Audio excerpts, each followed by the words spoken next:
Hiya, it's 13:59 on the 3rd of October 2021. I'm a 40 to 45-year-old white male wearing a black top, black trousers and bluey black No, I'm not. I'm back at the helm. Good afternoon. From sunny this morning, Bath, darling. I'm not going into town today.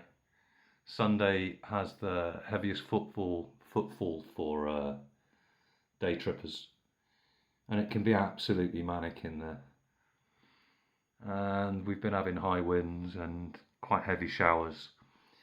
So I thought I'd go through the two documents that I will always have on me when I challenge somebody wearing one of those thin blue lines of tyranny flags on their fancy dress outfit.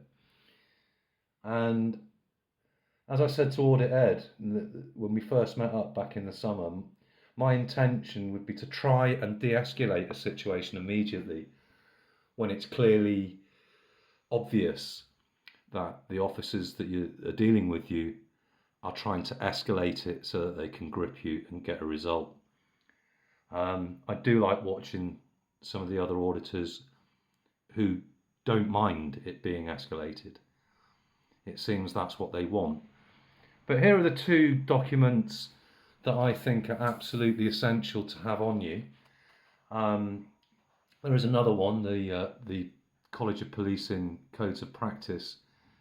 I printed that out a few months ago, and that's in the folder that Audit Ed has at the moment, because he's going through all the other documents that I had when we visited Avon and Somerset HQ in Portishead recently. I'm sure I'll meet up with him again, and he's promised he'll give it back to me. And my printer's run out of ink now, and I'm not going to be buying new cartridges. It's 11 years old. The scanner's stopped working because Adobe have pulled the software. I've tried Hewlett-Packard's instructions for downloading new software, and it's not having it, so it's going to the tip. So until I get a new printer, I'm not going to be able to cut and paste bits from the College of Policing Code of Ethics. Avon and Somerset's policies as well differ from other forces. There's one on tattoos, even though I've got quite a few tattoos. Some of the PCSOs I've seen in Bath have full tribal sleeves, strutting their stuff, walking around, and they look scary. You've got the desecrated Union flag, full tribal tattoo sleeves, and people don't like it. They don't. Well, anyway, the first document is from the National Police Chiefs Council, the NPCC, and I've noticed the version of this is 1.4. It's version 1.4, and the author is Helen Maunder. And as we go through it, you'll see that she knows her stuff. So for the force organisation, it's the NPCC, the committees, the local police coordination. This is interesting. App, reference material, media relations app, public order app, conflict management. Does that mean they have apps on their phones, on their police issue smartphones? Almost like a problem-solving app. Now, if they do, there are two things that I can see from this. If they do, then either the app isn't very good because it doesn't help them do a good job, or they're not taking any notice of it. It's one of the two. Well, anyway, look, the review date for this document is December 2021. We're in October now, so in a couple of months they'll review it. And this is version 1.4, which leads you to believe there have been 3 previous ones. Well, let's go through it. The first document that I'm always going to carry, and this is the memo that you hear some auditors mention straight away to the officers. Have you read the memo? They're not interested. Anyway, here we go. Auditors stroke social media bloggers, initial guidance. The National Police Chiefs Council has agreed to these guidelines being circulated to and adopted by police forces in England, Wales and Northern Ireland.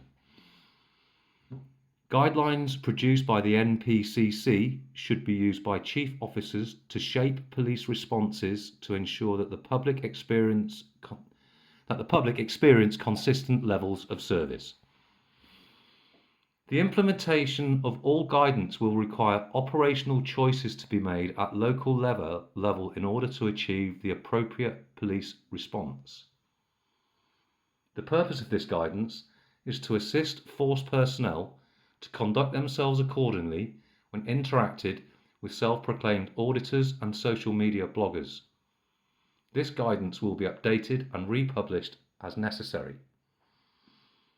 Any queries relating to this document should be directed to either the author detailed above or the NPCC Business Support Office on 020 7084 8959 or 8958. Copyright. Contents.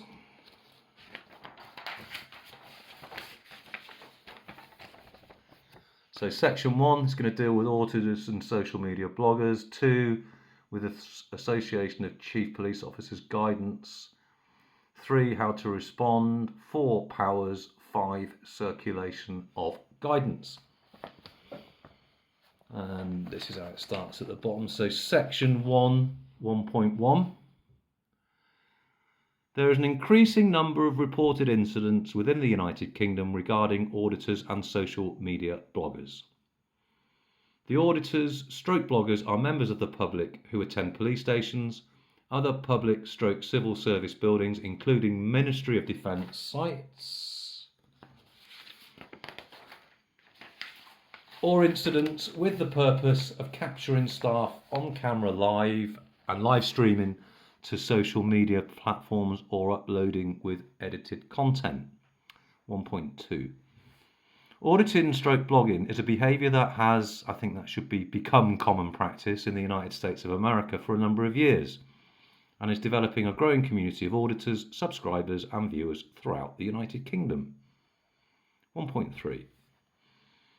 The auditors use security concerns surrounding the filming of staff and premises alongside limited powers to prevent it. They appear to provoke staff and site security into potentially embarrassing reactions, often asserting that staff are overstepping legal boundaries. They are also well versed in their own rights and often cite legislation in their interactions with staff. Any perceptions they are under police surveillance is likely to be challenged robustly and potentially publicly. 1.4. Auditors / bloggers should not be confused with hostile reconnaissance, which by its nature is covert. Hostile reconnaissance will cover and test security vulnerabilities, patrol routes, shift patterns, layout of a venue, and security practices. If you have reasonable suspicion that it is hostile reconnaissance, please report into your regional counter-terrorism unit. Now, I feel this is really important because you watch Coley-Burks get twisted up all the time under Section 43 of the Terrorism Act 2000. And they don't really believe that he's a terrorist. If they did, they should retreat and get the counter-terrorism unit out, who've been trained to deal with these people. So that 1.4 is absolutely essential, not just to the police, but for the general public.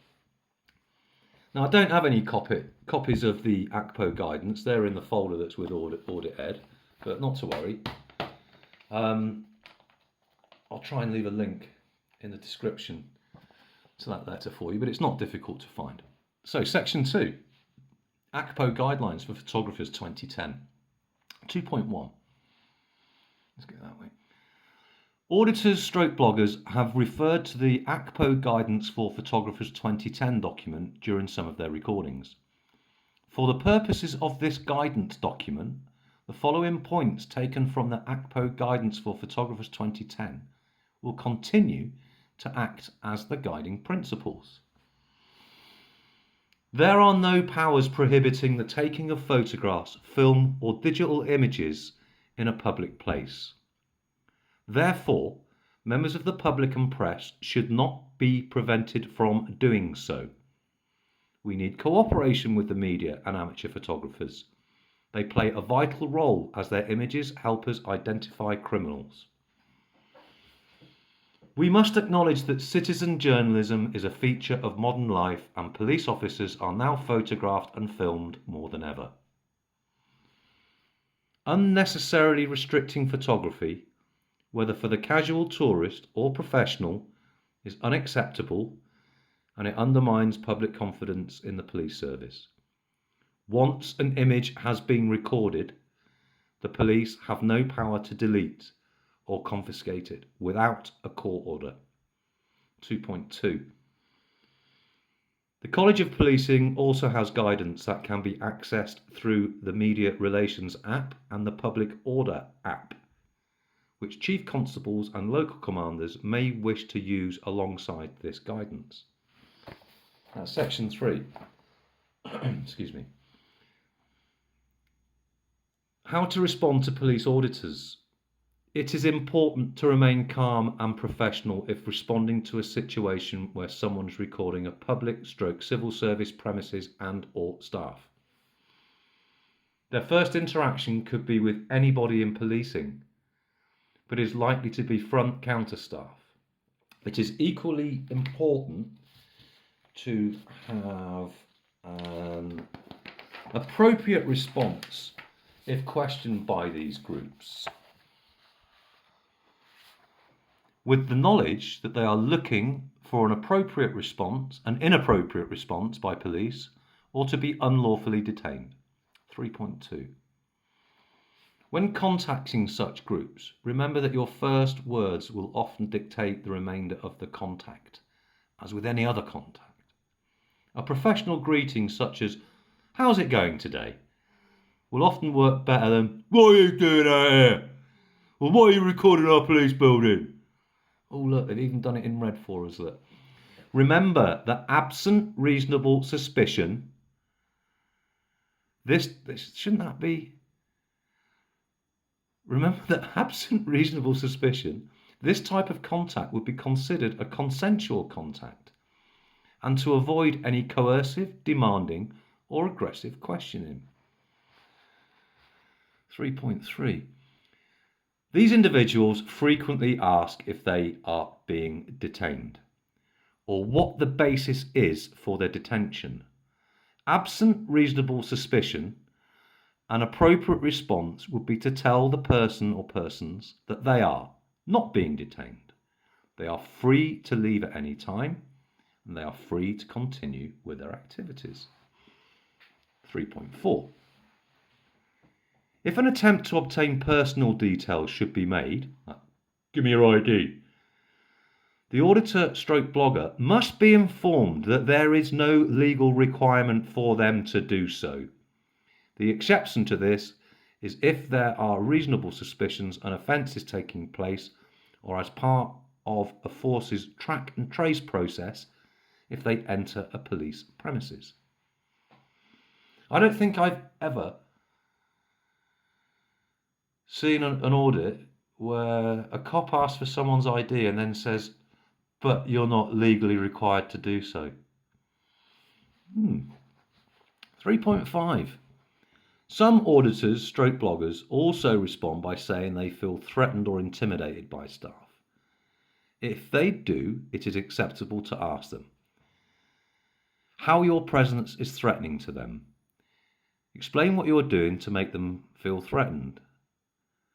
You can also reinforce that you are simply asking them questions and they are not being detained. 3.6.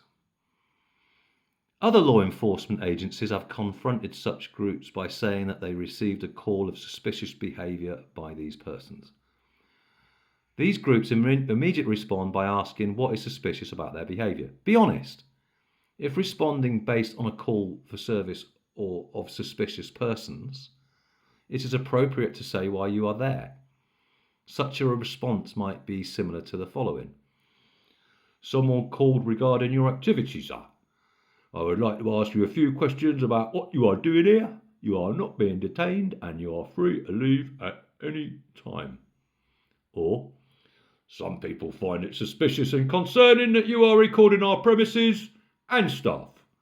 I would simply like to find out what you're doing out here and also to be able to reassure our community about what's happening. Have you ever heard a copper say that on an audit? This is why this document is so important. It's not focusing very well, is it? 3.7. If there is nothing suspicious about their behaviour, it is perfectly acceptable to respond as such. It is also acceptable to ask them what they are doing, why they are recording, and what their purpose is for recording such activities. 3.8. It is especially important to note that when a call taker, is receiving and generating a call for service concerning a suspicious subject or of suspicious activity, that the call taker obtains facts from the reporting party that articulate what is suspicious. It is of equal importance that dispatchers relay these facts to responders. 3.9. If the event is generated by a member of staff's observations, it is important that the primary responder clearly communicate the circumstances to other responders. Doing so will help prevent a detention being unnecessarily imposed in the event that reason for a detention did not exist.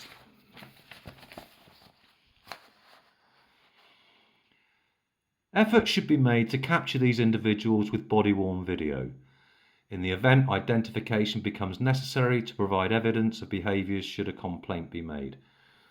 Well, I think the author should have gone into a little bit more detail with this and explained that when you turn your body-worn video on, you're supposed to say who you are, the time and date, and where you are, and a brief explanation of why you have activated your body-worn video camera. This helps in their own recollection of it. I've never seen a copper do that. I've never seen them do it. But it makes sense.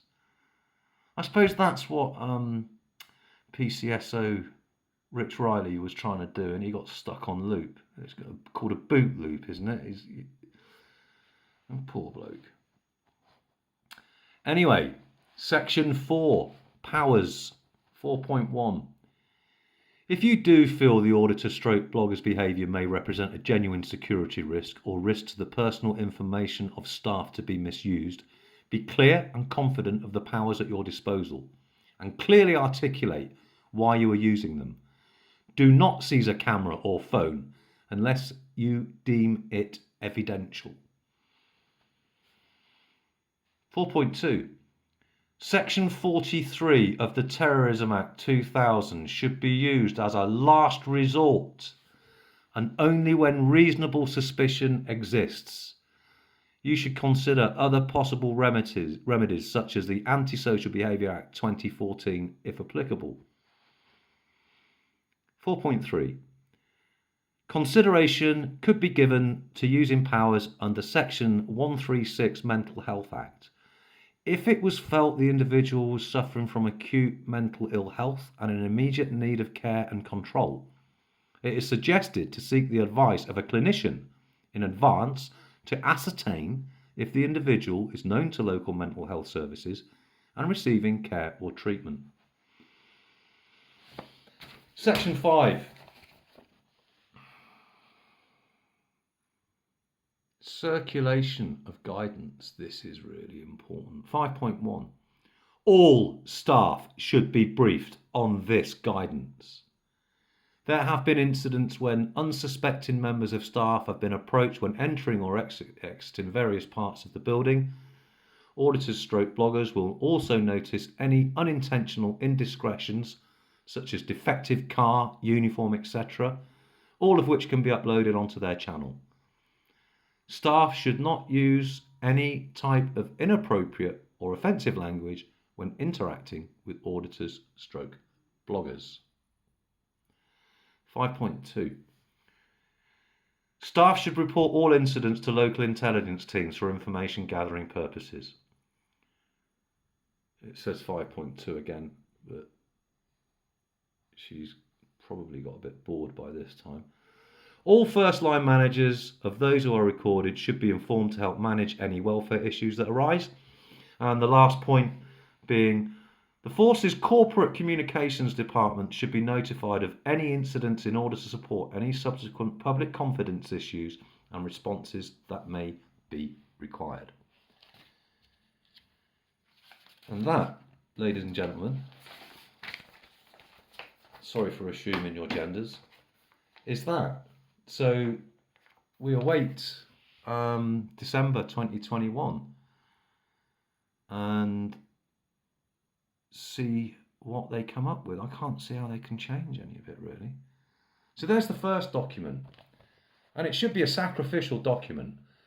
You should be willing to give this as a gift, as an educational aid to an officer that is starting to act outside of his or her jurisdiction. Now here's the other one. When I went out with Audit Ed to Avon and Somerset HQ in Portishead, the big ginger fella, I thought we were getting on so well. It was when I suggested to Ed to read out this, which is swearing an allegiance to the Crown. So I'm going to carry this as well, but I'm not going to give these out. In England and Wales, those who decide to become police officers take an oath at the point of becoming a constable. The oath, or attestation, is set within the legislation of this country's, i.e. it is law, and is as follows. I do solemnly and sincerely declare and affirm that I will well and truly serve the Queen in the office of constable with fairness, integrity, diligence and impartiality, upholding fundamental human rights and according equal respect to all people, and that I will, to the best of my power, cause the peace to be kept and preserved and prevent all offences against people and property, and that while I continue to hold the said office, I will, to the best of my skill and knowledge, discharge all the duties thereof faithfully according to law. And that's from the Police Federation booklet, The Office of Constable. Now, the bones of this, really, really easy to remember. So you get a little acronym, F-I-D-I, FIDI. Just think 50 cent, isn't it? When you need to remember the bones of this document, it's FIDI, fairness, integrity, diligence, impartiality. And I can't remember watching an audit where the cops have acted with fairness, have acted with integrity, with diligence and impartiality. They're not upholding fundamental human rights, and they're not according equal respect to all people. They're not impartial. We know that. So this, it says it's set within the legislation of this country, and that, to the best of my skill and knowledge, discharge all the duties therefore faithfully according to law. Now, so if a police officer rocks up at a situation and goes steaming into you, and you ask him, has he seen the memo from the NPCC, and he says, I'm not interested, and you say, are you acting under your oath today, officer? Acting under this. Have you taken your oath today, officer? And as with the couple with Audit Ed the other week, you could see it was the tyrant female who said, how can you be expected to remember that? It was such a long time ago. And Ed bounced back with one of the finest lines I've seen at an audit, which was, how can you uphold an oath that you've forgotten? So carry these so that you can remind them of their oath. Yeah? And if they ignore this, and they ignore this, they won't take this off of you, and they refuse to act with this, surely they're putting two fingers up to Her Majesty Queen Elizabeth II. Now, I'm no royalist at all. I don't mean them any harm. But surely it's treason. If you've made a promise to the highest, the highest person in this country, and there's no one on top, there's no one above, I should say, Queen Elizabeth II. There's no one above her. And what I'd like to ask them, the black flag ones, the desecrated flag, if the Queen came round a corner now, taking the corgis for a walk, and she clocked your gang patch, do you think she'd come up and say, I'm amused? I don't think she would. I think she'd poke it. She'd poke it like that. Young man, I'm not amused. So these are the two documents I'm always going to have on me. Thank you for bearing with me. That's 26 minutes now. A bit long. There's nothing to cut out. And what I'm going to do soon is I'm going to do a little piece on Thomas Hobbes, the 17th century English political philosopher. You know, I'm getting fed up of explaining it to people. So if I make a little video explaining it to you guys, then I can really condense that and just tell them that they're perpetuating a Hobbesian myth. And if they don't understand it, I'm not going to explain who he was. So, from a very grey Bath, darling, Bath, I wish you farewell, and especially to my number one and only troll, Mr. Jew Billan. What a rubbish name, mate. Goodbye from a council estate dosser who's got nothing better to do. Peace up, bless everyone, be good, and I'll catch you soon. Bye.